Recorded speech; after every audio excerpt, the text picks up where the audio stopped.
मेरे प्यारे छात्र छात्राओं, आज जो है कि हम लोग बिहार एसएससी के लिए क्लास नंबर 2 डिस्कशन क्लास लेकर आए हैं। जो भी छात्र क्लास नंबर 1 नहीं देखे होंगे जा करके देख लीजिएगा। इसके बाद में क्लास नंबर 2 जो है कि बिहार एसएससी की डिस्कशन क्लास देखिएगा। तो डिस्कशन में यही क्वेश्चन कराया जाता है, डिस्कशन जो आपके एग्ज़ाम के दृष्टिकोण से अति महत्वपूर्ण होते हैं। चलिए तो आज के सेशन को हम लोग शुरू करते हैं। आज हम लोग पढ़ने वाले हैं हड़प्पा सिंधु सभ्यता एवं संवैधानिक सभ्यता। हड़प्पा सिंधु सभ्यता एवं संवैधानिक सभ्यता। आज का फर्स्ट क्वेश्चन है, हड़प्पा सभ्यता किस युग से संबंधित थी? कांस्य युग से। हड़प्पा सभ्यता किस युग से संबंधित थी? कांस्य युग से। नेक्स्ट क्वेश्चन, हड़प्पा की खोज का श्रेय किससे दिया जाता है? राय बहादुर दयाराम साहनी को हड़प्पा की खोज का श्रेय किससे दिया जाता है? राय बहादुर दयाराम साहनी को। नेक्स्ट क्वेश्चन है, हड़प्पा सभ्यता का काल है 2500 ईसा पूर्व से 1500 ईसा पूर्व तक। हड़प्पा सभ्यता का काल है 2500 ईसा पूर्व से 1500 ईसा पूर्व तक, कहीं कहीं 1700 ईसा पूर्व तक दिया रहता है दोस्त। तो हड़प्पा सभ्यता का काल है तो 2500 ईसा पूर्व से 1700 ईसा पूर्व तक। इस आधार पर हड़प्पा सभ्यता का काल 2350 ईसा पूर्व से 1750 ईसा पूर्व माना गया है रेडियो कार्बन परीक्षण C14 द्वारा। इस आधार पर हड़प्पा सभ्यता का काल 2350 ईसा पूर्व से 1750 ईसा पूर्व माना गया है रेडियो कार्बन परीक्षण से 14 द्वारा। हड़प्पा सभ्यता का प्रचलित नाम क्या है? हड़प्पा सभ्यता एवं संस्कृति। हड़प्पा सभ्यता का प्रचलित नाम क्या है? हड़प्पा सभ्यता एवं संस्कृति। नेक्स्ट क्वेश्चन है, हड़प्पा संस्कृति की जानकारी का प्रमुख स्रोत है पुरातात्विक खुदाई। हड़प्पा संस्कृति की जानकारी का प्रमुख स्रोत है पुरातात्विक खुदाई। हड़प्पा सभ्यता के औजार और अस्त्र मुख्यतः बनाए जाते थे तांबा, टीन और कांस्य से। हड़प्पा सभ्यता के औजार और अस्त्र मुख्यतः बनाए जाते थे तांबा, टीन और कांस्य से। नेक्स्ट क्वेश्चन है, भारत में चांदी की उपलब्धता के प्राचीनतम साक्ष्य मिले हैं हड़प्पा संस्कृति से। हड़प्पा संस्कृति से भारत में चांदी की उपलब्धता का प्राचीनतम साक्ष्य मिले हैं हड़प्पा संस्कृति से। हड़प्पा सभ्यता में सती या भंडारगृह सबसे अधिक कहाँ पाए गए हैं? हड़प्पा में। हड़प्पा सभ्यता में सती या भंडारगृह सबसे अधिक कहाँ पाए गए हैं? हड़प्पा में। नेक्स्ट क्वेश्चन है, हड़प्पावासी किस वस्तु के उत्पादन में सर्वप्रथम थे? कपास। हड़प्पावासी किस वस्तु के उत्पादन में सर्वप्रथम थे? कपास। नेक्स्ट क्वेश्चन है, हड़प्पा सभ्यता में भगवान शिव की पूजा किस रूप में की गई? पशुपति के रूप में। हड़प्पा सभ्यता में भगवान शिव की पूजा किस रूप में की गई? पशुपति के रूप में। हड़प्पा सभ्यता से संबंधित स्थल मालवण स्थित हैं गुजरात में। हड़प्पा सभ्यता से संबंधित स्थल मालवण स्थित हैं गुजरात में। नेक्स्ट क्वेश्चन, हड़प्पा लिपि में कौन सा लिपि सर्वाधिक साम रखती है? द्रविड़ लिपि। हड़प्पा लिपि में कौन सी लिपि सर्वाधिक साम रखती है? द्रविड़ लिपि। हड़प्पा संस्कृति की स्थलों का सर्वाधिक संकेंद्रण इस नदी के किनारे प्राप्त हुआ है? हाखरा एवं सरस्वती नदी के किनारे। हड़प्पा संस्कृति के स्थलों का सर्वाधिक संकेंद्रण किस नदी के किनारे प्राप्त हुआ है? हाखरा एवं सरस्वती नदी के किनारे। नेक्स्ट क्वेश्चन है, हड़प्पा की मोहर बनी होती थी सिलखड़ी की। हड़प्पा की मोहर बनी होती थी सिलखड़ी की। हड़प्पा की मोहर बनी होती थी सिलखड़ी की। हड़प्पा की मोहर बनी होती थी सिलखड़ी की। किस पुरातात्विक विद ने सिंधु घाटी सभ्यता स्थल मोहनजोदड़ो की प्रारंभिक खोज की थी? राखालदास बनर्जी। किस पुरातात्विक विद सिंधु घाटी सभ्यता स्थल मोहनजोदड़ो को प्रारंभिक खोज की थी? राखालदास बनर्जी। सिंधु सभ्यता किस युग से संबंधित थी? आदि ऐतिहासिक युग से। सिंधु सभ्यता किस युग से संबंधित थी? आदि ऐतिहासिक युग से। नेक्स्ट क्वेश्चन है, सिंधु सभ्यता का कौन सा स्थान भारत में स्थित है? लोथल। सिंधु सभ्यता का कौन सा स्थान भारत में स्थित है? लोथल। सिंधु घाटी की सभ्यता मुख्यतः कैसी थी? शहरी। सिंधु घाटी की सभ्यता मुख्यतः कैसी थी? शहरी। नेक्स्ट क्वेश्चन, सिंधु घाटी सभ्यता किस रूप में जानी जाती है? नगर नियोजन के रूप में। सिंधु घाटी सभ्यता किस रूप में जानी जाती है? नगर नियोजन के रूप में। सिंधु घाटी सभ्यता के व्यक्तियों का मुख्य आहार क्या था? गेहूँ। सिंधु घाटी सभ्यता के व्यक्तियों का मुख्य आहार क्या था? गेहूँ। सिंधु घाटी की सभ्यता के लोगों का धर्म प्रमुखतः किस पर आधारित थे? मातृ देवी की पूजा पर। सिंधु घाटी की सभ्यता के लोगों का धर्म मुख्यतः किस पर आधारित थे? मातृ देवी की पूजा पर आधारित थे। मातृ देवी की पूजा पर आधारित थे। सिंधु काल में विदेशी व्यापारी, सिंधु काल में विदेशी व्यापार के विषय में जानेंगे। कौन कौन विदेशी व्यापार सिंधु काल के समय में आए थे? तो आयातित वस्तुएं किस वस्तु को लेकर आए थे? और प्रदेश का नाम जानेंगे। सोना कर्नाटक, अफगानिस्तान, ईरान। सोना कर्नाटक, अफगानिस्तान, ईरान। चांदी अफगानिस्तान, ईरान। चांदी अफगानिस्तान, ईरान। तांबा खेतकरी, बलूचिस्तान, ओमान। तांबा Khetri, Baluchistan, Oman. Tin Afghanistan, Iran. Tin Afghanistan, Iran. सीसा ईरान, अफगानिस्तान, राजस्थान। सीसा ईरान, अफगानिस्तान, राजस्थान। गोमेद सौराष्ट्र। गोमेद सौराष्ट्र। लाजवर्द मेसोपोटामिया। लाजवर्द मेसोपोटामिया। सिंधु घाटी सभ्यता की लिपि कौन सी थी? पढ़ी नहीं जा सकती। सिंधु घाटी सभ्यता की लिपि कौन सी थी? पढ़ी नहीं जा सकती है। सिंधु घाटी के लोग का संबंध किससे था? सुमेरियनों से। सिंधु घाटी के लोगों का संबंध किससे था? सुमेरिया से। सिंधु घाटी के लोग सामान्यतः किस पशु से परिचित नहीं थे? गाय से। सिंधु घाटी के लोग सामान्यतः किस पशु से परिचित नहीं थे? गाय से। नेक्स्ट क्वेश्चन है, सिंधु सभ्यता के निवासियों द्वारा किन खाद्यान्नों का उत्पादन किया जाता था? गेहूं, जौ, कपास एवं मटर। सिंधु सभ्यता के निवासियों द्वारा किन खाद्यान्नों का उत्पादन किया जाता था? गेहूं, जौ, कपास एवं मटर। किस स्थल से सिंधु घाटी संस्कृति से संबंध विख्यात वृषभ मुद्रा हुई थी? मोहनजोदड़ो से। किस स्थल से सिंधु घाटी सभ्य संस्कृति से संबंधित विख्यात वृषभ मुद्रा हुई थी? मोहनजोदड़ो से। सिंधु घाटी के लोग अनभिज्ञ थे? लोहे से। सिंधु घाटी के लोग अनभिज्ञ थे? लोहे से, यानी परिचित थे लोहे से। सिंधु घाटी के लोग किससे परिचित हैं? लोहे से। सिंधुवासी शीशा का आयात कहाँ से करते थे? ईरान से। सिंधुवासी शीशा का आयात कहाँ से करते थे? ईरान से। नेक्स्ट क्वेश्चन है, सिंधुवासी सिलखड़ी का आयात कहाँ से करते थे? राजस्थान से।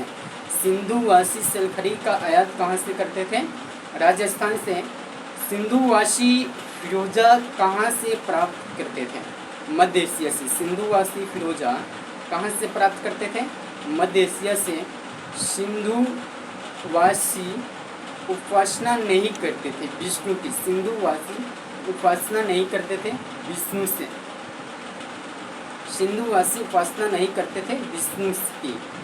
सिंधु सभ्यता के किस स्थान से बुना हुआ कपड़ा प्राप्त हुआ है? मोहनजोदड़ो से। सिंधु सभ्यता के किस स्थान से बुना हुआ कपड़ा प्राप्त हुआ है? मोहनजोदड़ो से। सिंधु घाटी सभ्यता के लोग किस धातु की सिक्की का प्रयोग करते थे? ताम्र का। सिंधु घाटी के लोग किस स्थान सिंधु घाटी सभ्यता के लोग किस धातु के सिक्के का प्रयोग करते थे? ताम्र का। सिंधु सभ्यता में दास प्रथा का अनुमान किससे लगाया जाता है? श्रमिकों के लिए निर्मित आवास द्वारा। सिंधु सभ्यता में दास प्रथा का अनुदान किससे लगाया जाता है? श्रमिकों के लिए श्रमिक आवास द्वारा। सिंधु सभ्यता की मोहरें पर बने वास्तविक चिन्ह से किस देवता की उपासना का अनुदान लगाया जाता है? सूर्य देवता के। सिंधु सभ्यता की मोड़ों पर बनने वास्तविक के चिन्ह किस देवता की उपासना का अनुमान लगाया जाता है? सूर्य देवता का। नेक्स्ट क्वेश्चन है दोस्त, सिंधु सभ्यता के प्रमुख स्थल उत्खनन वर्ष नदी एवं स्थिति जानेंगे। प्रमुख स्थल के विषय में उत्खननकर्ता कौन है? उत्खनन की सोर्स हुआ था नदी, और स्थिति के विषय में जानेंगे स्थिति आखिरकार उसका कैसा रहा होगा उसमें। तो हड़प्पा सभ्यता के उत्खनन दयाराम साहनी एवं माधव स्वरूप वत्स ने किया। हड़प्पा सभ्यता की खोज दयाराम साहनी एवं माधव स्वरूप वत्स ने किया 1921 ईस्वी। हड़प्पा सभ्यता की खोज कब हुई? 1921 ईस्वी में। हड़प्पा सभ्यता किस नदी के तट पर स्थित है? रावी नदी के तट पर स्थित है। हड़प्पा सभ्यता किस नदी के तट पर स्थित है? रावी नदी के तट पर स्थित है। हड़प्पा कहाँ स्थित है? पाकिस्तान का मोंटोगोमरी जिला में। हड़प्पा कहाँ स्थित है? पाकिस्तान के मोंटोगोमरी जिला में। मोहनजोदड़ो की उत्खननकर्ता राखालदास बनर्जी। मोहनजोदड़ो का निर्माण किसने किया? राखालदास बनर्जी ने 1922 ईस्वी में किया। मोहनजोदड़ो सिंधु नदी के तट पर स्थित है। मोहनजोदड़ो पाकिस्तान का सिंध प्रांत का लड़काना जिला में स्थित है। मोहनजोदड़ो कहाँ स्थित है? पाकिस्तान की सिंध प्रांत के लड़काना जिला में स्थित है। मोहनजोदड़ो कहाँ स्थित है? पाकिस्तान की सिंध प्रांत के लड़काना जिला में। सूतकांगेडोर R.S. स्टाइन ने सूतकांगेडोर का निर्माण किसने किया? R.L. स्टाइन ने 1927 ईस्वी में किस नदी पर स्थित है? दास नदी पर स्थित है। सूतकांगेडोर किस नदी पर स्थित है? दास नदी पर स्थित है। इसकी स्थिति पाकिस्तान के बलूचिस्तान प्रांत में। सूतकांगेडोर कहाँ स्थित है? पाकिस्तान के बलूचिस्तान प्रांत में। चुनहुदरो L.G. मजूमदार ने। चुनहुदरो का निर्माण किसने किया? L.G. मजूमदार ने 1931 ईस्वी में। चुनहुदरो सिंधु नदी के तट पर स्थित है। चुनहुदरो सिंधु नदी के तट पर स्थित है, पाकिस्तान के सिंध प्रांत में। पाकिस्तान के सिंध प्रांत में स्थित है। रंगपुर माधव स्वरूप वत्स एवं रंगनाथ राव ने किया था। रंगपुर का निर्माण माधव स्वरूप वत्स एवं रंगनाथ राव ने किया था 1953 ईस्वी में किया था। किस नदी पर स्थित है? मादर नदी पर स्थित है। रंगपुर किस नदी पर स्थित है? मादर नदी पर। गुजरात का कठियावाड़ जिला में स्थित है। रंगपुर कहाँ स्थित है? गुजरात के कठियावाड़ जिला में। कालीबंगा ए घोष ने। कालीबंगा के निर्माण ए घोष ने किया था 1951 ईस्वी में। कालीबंगा घाघर नदी के तट पर स्थित है। कालीबंगा घाघर नदी के तट पर स्थित है। कालीबंगा राजस्थान में गंगानगर जिले में है। कालीबंगा राजस्थान के गंगानगर जिले में है। कोटदीजी फजल अहमद खां। कोटदीजी का निर्माण फजल अहमद खां ने 1955 ईस्वी में किया था। कोटदीजी सिंधु नदी पर स्थित है। कोटदीजी सिंधु नदी पर स्थित है। सिंध प्रांत का खैरपुर जिला स्थान में कोटदीजी पड़ता है। सिंध प्रांत का खैरपुर स्थान में कोटदीजी पड़ता है। रोपड़ एच दत्त शर्मा। रोपड़ का निर्माण एच दत्त शर्मा 1953 ईस्वी में किया था। रोपड़ सतलज नदी के तट पर स्थित है। रोपड़ सतलज नदी के तट पर स्थित है। पंजाब का रोपड़ जिला रोपड़ में पड़ता है। पंजाब का रोपड़ जिला कहाँ है? रोपड़ में। लोथल S.R. राव ने। लोथल का निर्माण किसने किया? S.R. राव ने 1954 ईस्वी में। लोथल किस नदी के तट पर स्थित है? भोगवा नदी के तट पर स्थित है। लोथल किस नदी के तट पर स्थित है? भोगवा नदी के तट पर स्थित है। लोथल गुजरात का अहमदाबाद जिला में पड़ता है। लोथल गुजरात के अहमदाबाद जिला में पड़ता है। आलमगीरपुर पंजाब विश्वविद्यालय। आलमगीरपुर का निर्माण किसने किया था? यज्ञदत्त शर्मा ने। आलमगीरपुर का निर्माण यज्ञदत्त शर्मा ने 1958 ईस्वी में किया था। हिंडन नदी के किनारे स्थित है। आलमगीरपुर हिंडन नदी के किनारे स्थित है। उत्तर प्रदेश का मेरठ जिला में स्थित है आलमगीरपुर। उत्तर प्रदेश के मेरठ जिला में स्थित है आलमगीरपुर। मिताथल पंजाब विश्वविद्यालय, मिताथल पंजाब विश्वविद्यालय 1968 ईस्वी में ये जो है कि हरियाणा राज्य के भिवानी जिला में है। मिताथल हरियाणा राज्य के भिवानी जिला में है। मिताथल हरियाणा राज्य के भिवानी जिला में है। सूरकोटदा जगपति जोशी, सूरकोटदा का निर्माण जगपति जोशी ने 1964 ईस्वी में किया था। यह गुजरात राज्य के कच्छ क्षेत्र में है। सूरकोटदा गुजरात राज्य के कच्छ क्षेत्र में है। वनमाली रविंद्र सिंह बिष्ट ने इसका निर्माण 1973-74 ईस्वी में किया था। वनमाली रंगोई नदी के तट पर स्थित है। इसका हरियाणा के हिसार जिला में है। वनमाली किस जिले में है? हरियाणा के हिसार जिला में वनमाली स्थित है। धौलावीरा का निर्माण रविंद्र सिंह बिष्ट ने किया था। धौलावीरा का निर्माण रविंद्र सिंह बिष्ट ने किया था। 1990 से 91 ईस्वी धौलावीरा लूनी नदी के किनारे स्थित है। धौलावीरा लूनी नदी के किनारे स्थित है, गुजरात के कच्छ जिला में। धौलावीरा कहाँ स्थित है? गुजरात के कच्छ जिला में पड़ता है। नेक्स्ट क्वेश्चन है, सिंधु सभ्यता का समूचा क्षेत्र कैसा है? त्रिभुजाकार। सिंधु सभ्यता का समूचा क्षेत्र कैसा है? त्रिभुजाकार। सिंधु सभ्यता के विस्तार कहाँ से कहाँ तक है? पूर्वी में आलमगीर, पश्चिम में सतकांगेडोर, उत्तर में भंडा तथा दक्षिण में दैमाबाद। सिंधु सभ्यता के विस्तार कहाँ से कहाँ तक हैं? पूर्व में आलमगीरपुर, पश्चिम में सतकांगेडोर, उत्तर में भंडा तथा दक्षिण में दैमाबाद। सिंधु सभ्यता में मोहरों पर किस पशु का सर्वाधिक उत्कीर्ण हुआ है? किस पशु का सर्वाधिक उत्कीर्ण हुआ है? उबर वाला वृषभ सांड का। सिंधु सभ्यता में मोहरों पर किस पशु का सर्वाधिक उत्कीर्ण हुआ है? उबर वाला सांड का। सिंधु सभ्यता के महान स्नानघर कहाँ से प्राप्त हुए? मोहनजोदड़ो से। सिंधु सभ्यता के महान स्नानघर कहाँ से प्राप्त हुए हैं? मोहनजोदड़ो से। सिंधु सभ्यता के महान स्नानघर कहाँ से प्राप्त हुए हैं? मोहनजोदड़ो से।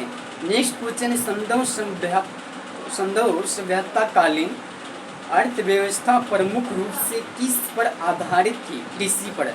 सिंधु सभ्यता अर्थव्यवस्था प्रमुख रूप से किस पर आधारित थी? कृषि पर। 1953 ईस्वी लाल तथा बीवी लाल थापर तथा बीके लाल थापर के निर्देशन में किस संदर्भ स्थल का उत्खनन किया गया? कालीबंगा का उत्खनन किया गया। 1953 ईस्वी में बीबी लाल तथा बीके थापर के निर्देशन में किस संदर्भ स्थल का उत्खनन किया गया था? कालीबंगा का। पंजाब में कौन सा संदेव स्थल स्थित है? हरप्पा, रहमान ढेरी, सराय खोला और जलीलपुर। पंजाब में कौन से संदेव स्थल स्थित है? हरप्पा, रहमान ढेरी, सराय खोला और जलीलपुर। सिंधु निवासियों के धार्मिक जीवन में कौन सा तत्व विद्यमान नहीं था? विशिष्ट मूर्ति की पूजा। विशिष्ट मूर्ति की पूजा। सिंधु निवासियों के धार्मिक जीवन में कौन सा तत्व विद्यमान नहीं था? विशिष्ट मूर्ति पूजा। सिंधु सभ्यता के निवासियों द्वारा किस धातु का प्रयोग सर्वाधिक बार किया गया? कांसे का। सिंधु सभ्यता के निवासियों द्वारा किस धातु का प्रयोग सर्वाधिक बार किया गया? कांस्य धातु का। सिंधु निवासियों के लिए किस वस्तु का आयात सबसे महत्वपूर्ण था? धातु एवं बहुमूल्य पत्थर। धातु एवं बहुमूल्य पत्थर। सिंधु निवासियों के लिए किस वस्तु का आयात सबसे महत्वपूर्ण था? धातु एवं बहुमूल्य पत्थर। सिंधु सभ्यता के लोग किस धातु में परिचित नहीं थे? लोहा में। सिंधु सभ्यता के लोग किस धातु में परिचित नहीं थे? लोहा से। सिंधु सभ्यता को कहाँ के लोग बसाया था? भूमध्य सागरीय लोग। सिंधु सभ्यता को कहाँ के लोग बसाया था? भूमध्य सागरीय लोग। सिंधु सभ्यता के लोग कौन कौन सी सामान का उपयोग आभूषण के निर्माण में करते थे? सोना, चांदी, ताम्र, हाथी दांत एवं हड्डियों का। सोना, चांदी, ताम्र एवं हाथी दांत हड्डियों का।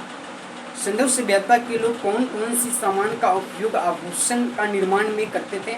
सोना, चांदी, ताम्र, हाथी दांत एवं हड्डियों का सिंधु सभ्यता से संबंध किन स्थानों से चावलों की खेती के प्रमाण मिले हैं?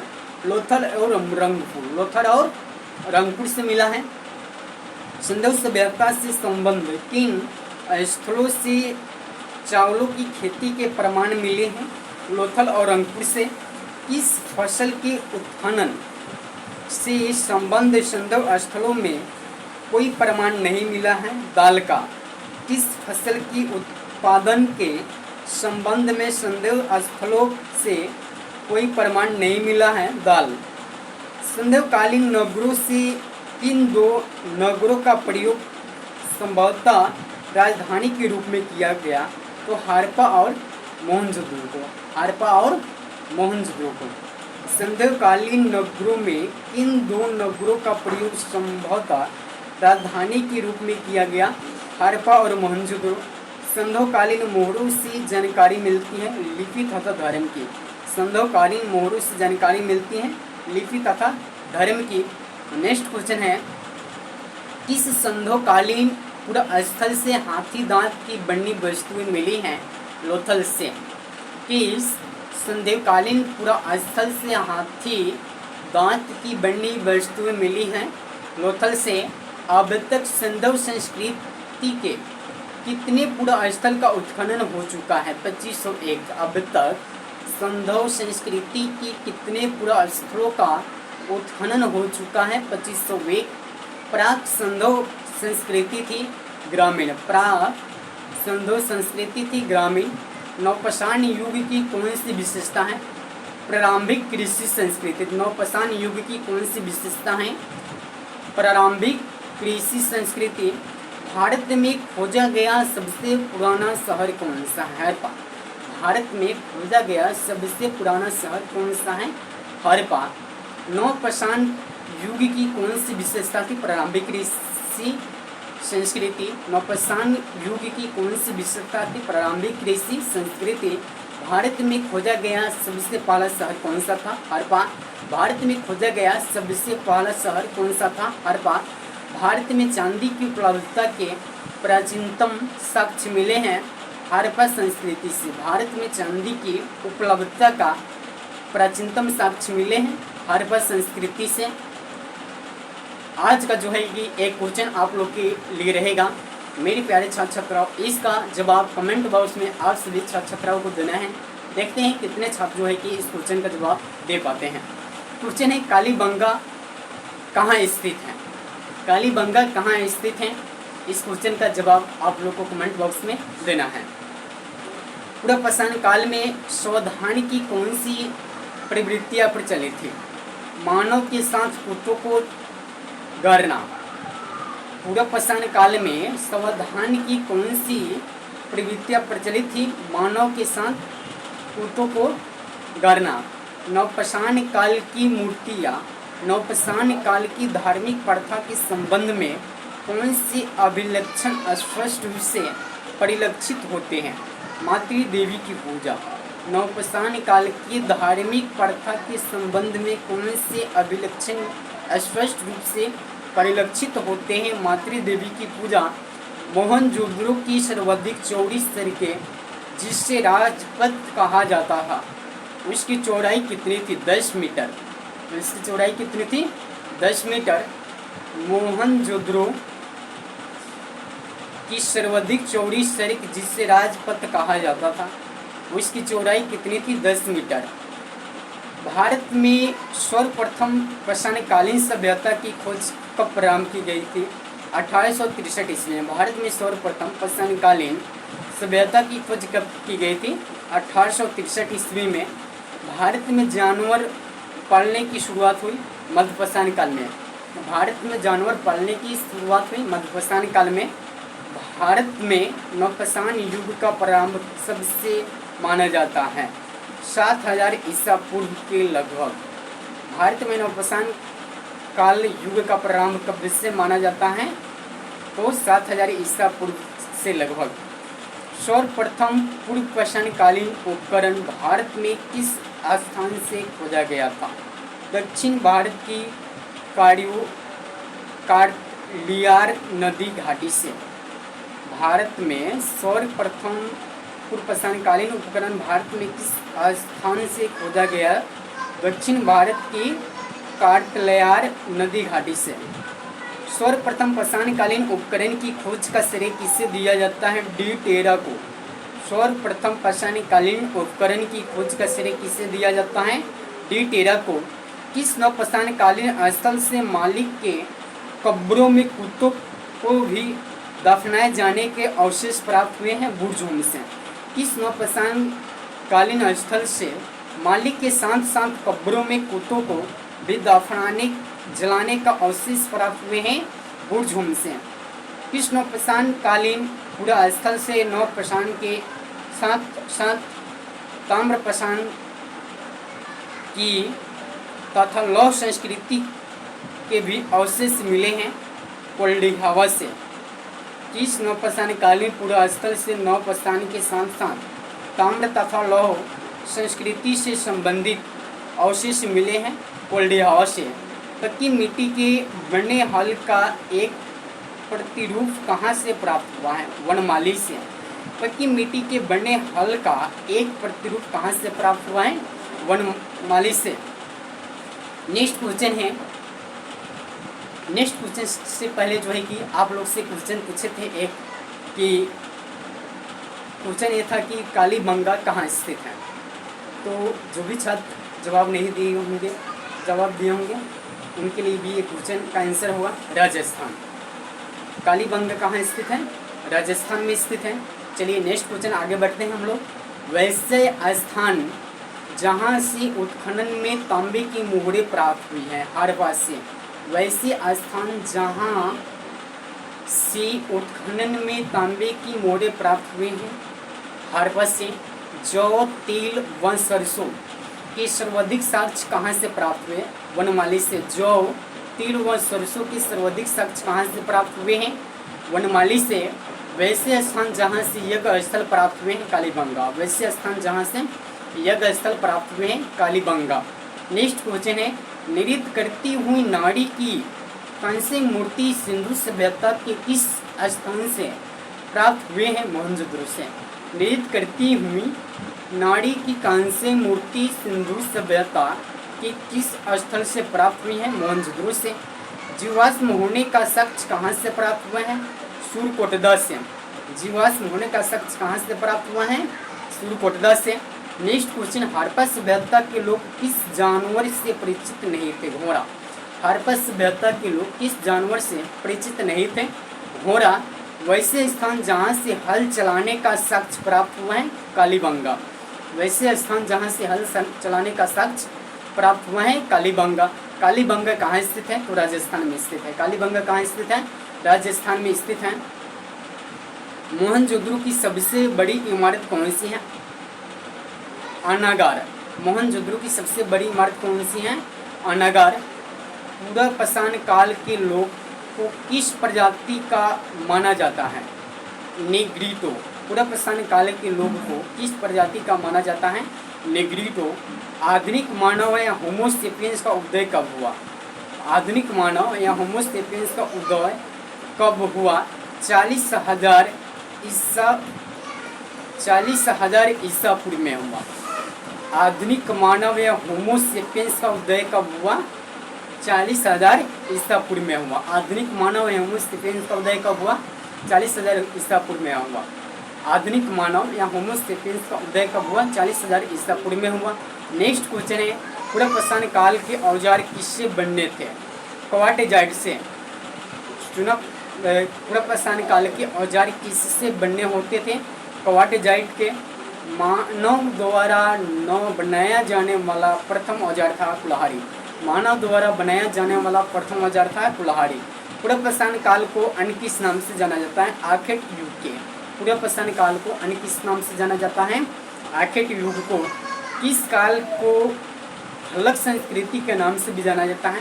मध्य पूरा पाषाण काल को। किस काल को हल्लक संस्कृति के नाम से भी जाना जाता है? मध्य पूरा पाषाण काल को। नियांडरथाल मानव का उद्भव किस काल में हुआ? मध्य पूरा पाषाण काल में। नियांडरथाल मानव का उद्भव किस काल में हुआ? मध्य पूरा पाषाण काल में। निएंडरथाल मानव का उद्भव किस काल में हुआ? मध्य पुरापाषाण काल में। पुरापाषाण काल में मानव का मुख्य पेशा क्या था? आखिर पुरापाषाण काल में मानव का मुख्य पेशा क्या था? आखिर पुरापाषाण काल में मानव का मुख्य पेशा क्या था? आखिर पशुपालन का प्रारंभ किस काल में हुआ? मध्यपाषाण काल में। पशुपालन का प्रारंभ किस काल में हुआ? मध्यपाषाण काल में। पशुपालन का प्रारंभ किस काल में हुआ? मध्यपाषाण काल में। मध्यपाषाण काल का सबसे प्रमुख लक्षण कौन सा है? लघु औजार। मध्यपाषाण काल का सबसे प्रमुख लक्षण कौन सा है? लघु औजार। मध्यपाषाण काल का सबसे प्रमुख लक्षण कौन सा है? लघु औजार। कृषि कार्य की शुरुआत किस काल में हुई? नवपाषाण काल में। कृषि कार्य की शुरुआत किस काल में हुई? नवपाषाण काल में। कृषि कार्य की शुरुआत किस काल में हुई? नवपाषाण काल में। नेक्स्ट क्वेश्चन है, चाय या पहिए का आविष्कार किस काल में हो? नवपाषाण काल में। चाक या पहिए का आविष्कार किस काल में हो? नवपाषाण काल में। चाक या पहिए का आविष्कार किस काल में हो? नवपाषाण काल में। नवपाषाण काल के किस स्थल से युगल समाधान के अवशेष प्राप्त हुए हैं? नागार्जुन कुंड से। नवपाषाण काल के किस स्थल से युगल समाधान का अवशेष प्राप्त हुए हैं? नागार्जुन कुंड से। मातृदेवी की प्रतिमा कहाँ से प्राप्त हुए हैं? इनाम गांव, महाराष्ट्र। मातृदेवी की प्रतिमा कहाँ से प्राप्त हुए हैं? इनाम गांव, महाराष्ट्र से। भवन निर्माण कला की शुरुआत किस काल में हुई? नवपाषाण काल में। भवन निर्माण कला की शुरुआत किस काल में हुई? नवपाषाण काल में। आज का अंतिम क्वेश्चन है दोस्त, पुरापाषाण काल, मध्यपाषाण काल और नवपाषाण काल में चित्रकारी का एकमात्र साक्ष्य कहाँ से प्राप्त हुआ? भीमबेटका से। पुरापाषाण काल, मध्यपाषाण काल और नवपाषाण काल में चित्रकारी का एकमात्र साक्ष्य कहाँ से प्राप्त हुआ? भीमबेटका से। आज का सेशन इतना ही दोस्त। तो आज का सेशन कैसा लगा है कमेंट बॉक्स में जाते जाते ज़रूर फीडबैक दें, और जाते जाते जो है कि वीडियो को जो है कि सब्सक्राइब कर दें और लाइक करें और अपने दोस्तों के पास शेयर करने का प्रयास करें। व्हाट्सएप ग्रुप, फेसबुक ग्रुप जो है कि अधिक से अधिक अपने छात्र, अपने दोस्त, अपने भाई और बहनों को जोड़ने का प्रयास कीजिए। तो आज का सेशन यहाँ था। बिहार एसएससी का डिस्कशन क्लास नंबर 2 था। सभी छात्र छात्राओं से उम्मीद करता हूँ कि अच्छा लगा होगा, और आगे जो है कि नेक्स्ट डे जो है कि हम लोग क्लास नंबर 3 लेकर आएंगे। डिस्कशन क्लास का, डिस्कशन क्लास बिहार एसएससी के लिए 3 नंबर लेकर आएंगे। तो आज के लिए इतना ही दोस्त। भाग कोई लिखा हुआ दस्तावेज नहीं है, इसे खुद से रोज लिखना पड़ता है। भाग कोई लिखा हुआ दस्तावेज नहीं है, इसे रोज खुद से लिखना पड़ता है। इसलिए मेहनत कीजिए दोस्त। कई सारे छात्र सोचते हैं कि जो भाग में लिखा होगा वो होगा, क्या पता कि भाग आपके लिए बैठा होगा आपकी मेहनत से। भाग में कुछ नहीं लिखा होता है दोस्त, पूरी मेहनत का खेल होता है, पूरी मेहनत का खेल होता है। इसलिए मेहनत कीजिए। भाग जो है कि 1% ही साथ देता है, 99% जो है कि आपको मेहनत करना पड़ेगा दोस्त। इसलिए दिन रात एक करके लगन से पढ़ाई कीजिए। और जो है कि मंजिल ने हौसलों से कहा तेरी बस की बात नहीं, हौसलों ने मंजिल की आंखें में आंखें डालकर बोला चल झूठी तेरी इतनी औकात नहीं। आज का सेशन यहाँ था। लगा दो अग पानी में, जवानी उसे कहते हैं, छीन लो सिलेक्शन, कहानी उसे कहते हैं। लगा दो आग पानी में, जवानी उसे कहते हैं, छीन लो सिलेक्शन, कहानी उसे कहते हैं। आज का सेशन यहाँ था मेरे प्यारे दोस्त छात्र छात्राओं। हर दर की एक पहचान होती है, हर दर की एक पहचान होती है, उसी चंद महमों की मेहमान होती है। वहीं बदलते रुख हवाओं को जिनके इरादे में जान होती हैं, जिनके इरादे में जान होती हैं। आज के लिए इतना ही, आज के लिए इतना ही दोस्त। तो संपूर्ण वीडियो देखिएगा। संपूर्ण वीडियो देखने के बाद में यदि अच्छा लगेगा तो चैनल को एक सब्सक्राइब कीजिएगा, लाइक कीजिएगा और अपने दोस्तों के पास शेयर करने का प्रयास कीजिएगा। जय हिंद, जय भारत।